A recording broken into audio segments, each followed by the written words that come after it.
Dalam 12 tahun terakhir semenjak bisnis digital mulai bergerak naik, kita menyaksikan bahwa di dunia banyak sekali bisnis yang menjadi digital, menjadi light asset, dan bisnis digital itu menyelesaikan banyak masalah masyarakat dengan biaya murah. Sekarang, bisnis digital di dunia tumbuh dengan kecepatan penuh. Di Indonesia dalam 12 tahun ini sudah bisa memiliki 5 unicorn company atau perusahaan dengan valuasi di atas 1 billion US dollar atau sekitar 15 triliunan rupiah. Semenjak pandemi, maka bisnis digital meningkat tajam kebutuhannya. Di mana dalam 2 tahun terakhir di Tiongkok per minggu tumbuh 1 unicorn. Di Singapura 1 bulan tumbuh 1 unicorn. Begitu juga di India, 1 dalam setiap 2 bulan ada perusahaan unicorn bertumbuh baru di India. Sementara di Indonesia dalam 2 tahun ini belum lahir lagi unicorn baru. Entahlah 2 tahun ke depan. Kayaknya nggak ada juga tuh. Maklum, tidak ada yang mendukung, juga tidak ada roadmap niatan pejabat negara membangun bisnis digital anak bangsa di tanah air dengan dukungan kemudahan-kemudahan. Yang ada hanya pendiaman. Ini faktanya. Kalau dilihat dari sisi bisnis, bagaimana kita melihat hal ini? Apakah orang Indonesia itu tidak kreatif yang bisa membuat masalah besar diselesaikan dengan teknologi digital? Atau regulasi pemerintah yang memang terlalu fokus di politik dan terlalu memikirkan pencitraan sehingga lupa mengangkat sendi bernegara lainnya seperti ekonomi, budaya, sosial, pertahanan, dan keamanan? Terlalu politik, sangat politik, serta politik adalah segalanya yang harus didulukan.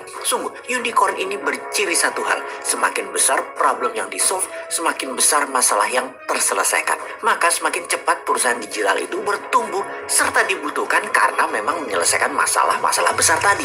Apakah di Indonesia sudah tidak ada problem besar lagi? Apakah sudah banyak solusi yang dibuat? Atau malah kebijakan mengebiri banyak gerakan kreatif masyarakat? Contoh, data di lapangan, ada puluhan ribu pendaftar minta sertifikasi BPOM yang sudah tahunan gak keluar.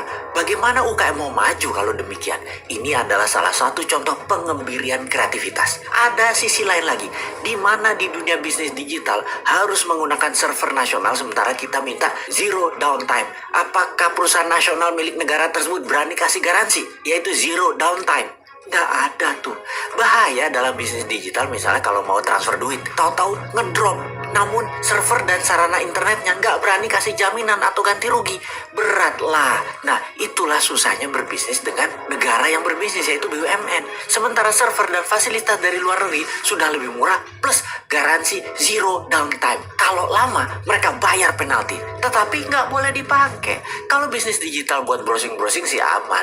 Yang paling ditakuti adalah pada saat upload data. Ini nggak boleh ada downtime. Jadi, wahai generasi new mind, harusnya kita mengatakan lupakan mimpi jadi Mark Zuckerberg, lupakan mimpi jadi Jack Ma-nya di Indonesia, karena perusahaan Anda sulit jadi unicorn dalam waktu yang cepat. Apakah kalau mau kaya cepat di negeri politik ini emangnya harus breaking law, merusak aturan bisnis yang ada gitu ya? Kita jadi gak bisa alim-alim amat kalau kayak gitu. Harus super kreatif mengalahkan kekakuan old mind regulator yang cari selamat di dalam menjabat, bukan malah untuk mempermudah masyarakat berusaha. Duh, lamanya 2024.